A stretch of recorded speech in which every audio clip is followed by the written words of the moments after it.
Hello, hello. So I'm here today with a TBR. Since it is the 4th of September, you could call it a September TBR.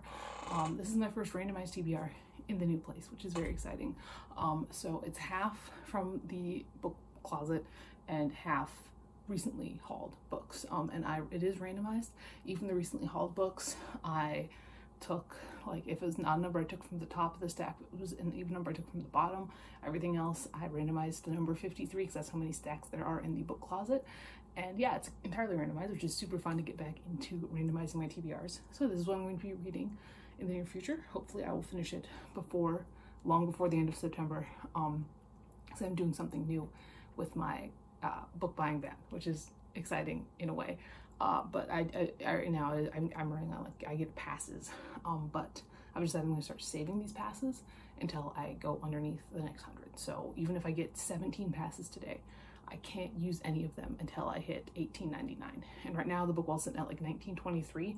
So yeah, every $100 that's when I can use my passes. Anyway, the TBR. First up on the top, I've got the Order of the Phoenix, Harry Potter and the Order of the Phoenix in this beautiful Slytherins edition. I now do own all of the Slytherin editions of the Harry Potter books. I bought them all used. I know there's constant controversy all the time about these books, but you know, you can see how old I am. There's a lot of childhood there. So, but I'm going to be rereading this. I did read it as a child. Obviously, I read this as a child. I'm 26 years old. But this was historically my favorite book in the series. So I think just because it was long and I really liked long books. Anyway, we'll see. We'll see how it goes. After that, I've got The Invisible Man by H.G. Wells, but I'm pretty sure this is like a children's illustrated classic edition. I've never read this story. I realized that I'm pretty sure this is a children's version. It is illustrated, which is very fun. I guess I'll know if it's a children's version or not when I see him. But H.G. Wells is a very like classic science fiction author. He did like The War of the World and stuff like that, and I've never read anything by him. So I figured this is I guess this is where I'm going to be starting. This is about a guy who turns invisible. Yeah, not to be confused with Invisible Man by Ralph Ellison, which is about racism. It's very different. After that, I've got this one I was very happy about pulling. This is the second volume of Cast Heaven by Chisei Ogawa, and I would not recommend this manga series, but this is a BL series about this school where they play this game, and people's kind of position in the social hierarchy is based on what card they pull.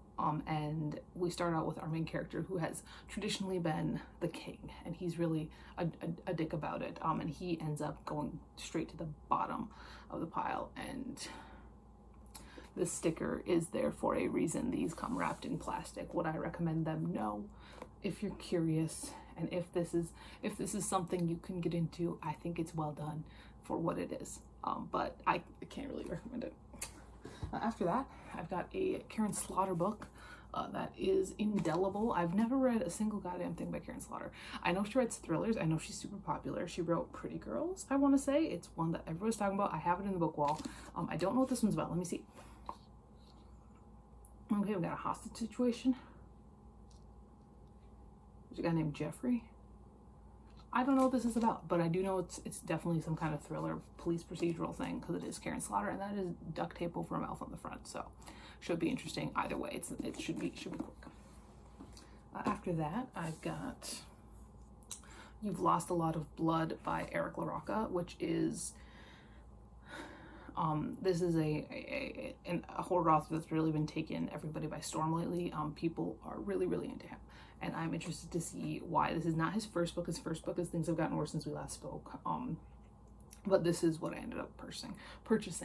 This is one I got recently. I'm very excited about it. I've heard it's real creepy. I see lots of drawings of bugs in here. I don't know why. I'm sure I will though. It's very short though too, so.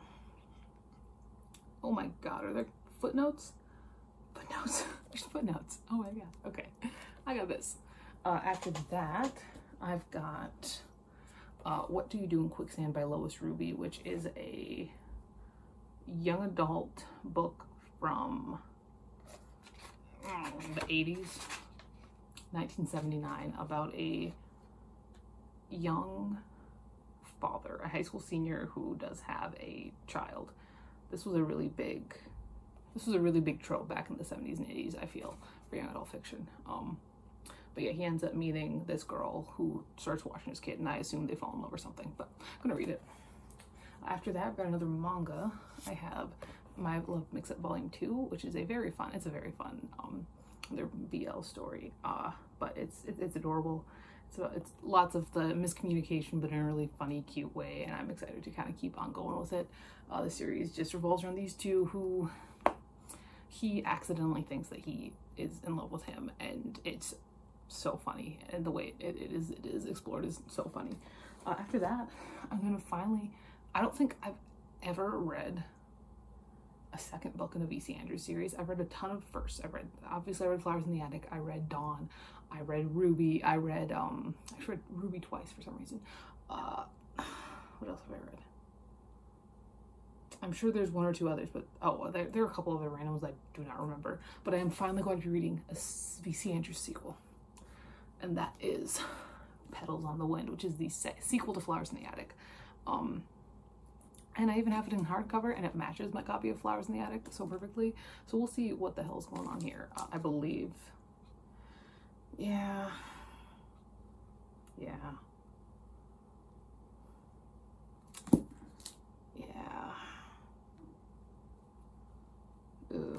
Yeah, I think this is definitely gonna get gross. But that's what we expect from V.C. Andrews. So after that, I've got a nonfiction book about the French Revolution. I have Fatal Purity by Ruth Skur, which is about Robespierre and his whole deal. I believe this is just a biography of Robespierre. Robespierre is not my favorite. I'm definitely more of a Danton kind of person, Danton, Desmoulins, that sort of thing. But this does deal with the terror. And if I only read about Danton and Desmoulins, I would run out of books so fast. So Robespierre is important. He is very deeply important. So I love the French Revolution. This will be fun. Then I've got an arc that I won from Goodreads years ago. This came out in 2019. Have I read the other books in the series? No, but this is a series that I feel like doesn't need that. And even if I'm wrong, I don't really care. It doesn't need it. And that is Christmas Shopaholic by Sophie Kinsella. So this is one of the books in the Shopaholic series, starting with Confessions of a Shopaholic. I have never read Confessions of a Shopaholic, but when I was in the 9th grade, my business teacher just showed us the movie 7,000 times. So I've seen the movie 7,000 times. It was about this girl that has a spending problem. I guess it's Christmas in this one. So there's this. After that, I've got a Richard Lehman book, which is very exciting. That is Beware by Richard Lehman, which I don't even know what's going on here. All I know about this is the back is like, it wasn't normal for a meat cleaver to fly through the air by itself. What the actual hell? It just looks fun. I do like his longer books more than his shorter books. I'm a little bit worried that because it's so short, it won't be as effective as some of his other ones, but it should be a good time anyway. It's Richard Lehman. He's always a good time. So there'll be that. After that, I've got The Reading Promise by Alice Ozma, which is a memoir, I believe, about this girl who, this girl and her father, who I believe probably she got the love of reading from. Okay, yeah. So they made a promise to read aloud together for 100 consecutive nights, and then they decided to just keep up the streak as long as they possibly could, which seems fun. This seems like a good book. Should be a good time. There's that.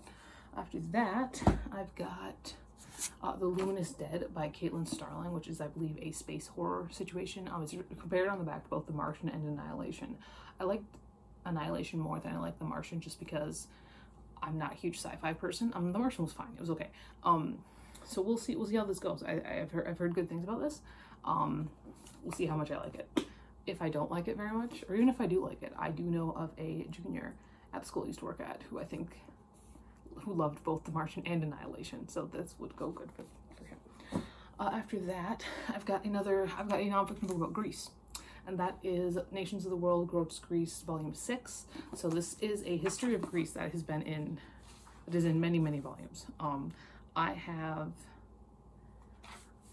a good portion of them. I don't have all of them, but this, yeah, is what I got. There are illustrations every so often. Look, it's Artemis. Oh Jesus, it's falling apart. When are these from? Let me see if I can find a fucking,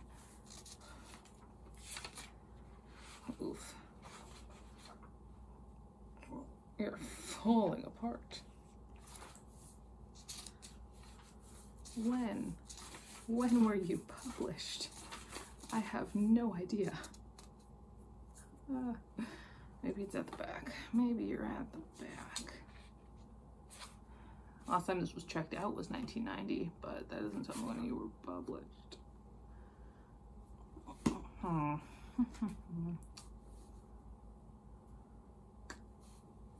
Yeah, that's a great question. I have no idea when this is published. Maybe I'll look it up and I'll put it up here. But yeah, this is a very old book. I got it when I was in college. And every year my college had a book sale. And I would just go crazy, really. If you are back in my old channel, remember all of the book hauls around that time? Oh, beans, they all fell over.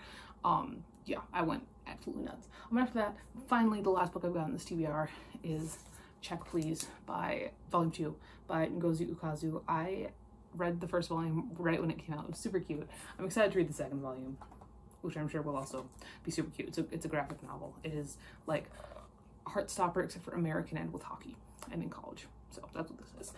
Currently what I'm reading, so I've actually got 2 books that are kind of like a holdover. One book wasn't actually on the TBR. So currently right now, at this very moment, not at this very moment, but the book that I'm marked as reading Goodreads is Boys in the Valley. So I'm reading this, but one of my coworkers lent me a book, and that is Inside Voices by Sarah Davis. And so I hope to finish both of these today. That would be the goal. They're not very long. It's Labor Day. I hope I can finish both of them. And then tomorrow I start out with my new TBR, fresh and clean and good as new. And that's where we're at right now. That's everything. That's all for today. I will talk to you later. And goodbye.